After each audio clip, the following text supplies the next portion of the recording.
1 নং রত্নবরী ইউনিয়ন কর্তৃক আয়োজিত আজকের এই চার শিশের সমর্থনে, আরিফুল হক ভাইয়ের সমর্থনে আজকের এই পথসভায় সম্মানিত সভাপতি, মঞ্চে উপস্থিত আমার প্রান্তীয় সংগঠন বিএনপি, যুবদল, ছাত্রদল, অঙ্গ সংগঠনের নেতৃবৃন্দ, আসসালামু আলাইকুম।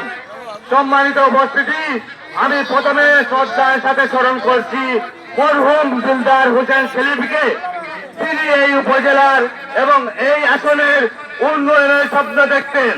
আমি শ্রদ্ধার সাথে স্মরণ করছি এম সাইফুর রহমানকে, তিনি এই 3 আসনকে উন্নয়ন করেছিলেন এবং সিলেটের জেলা উন্নয়ন করেছিলেন।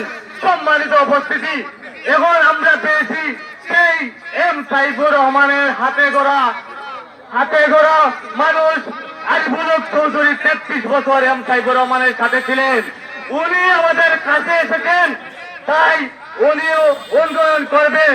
আমাদের সর্বপ্রথম দাবি হচ্ছে পেটে ভাত না থাকলে রাস্তাঘাটে উন্নয়নের কোনো দরকার নাই।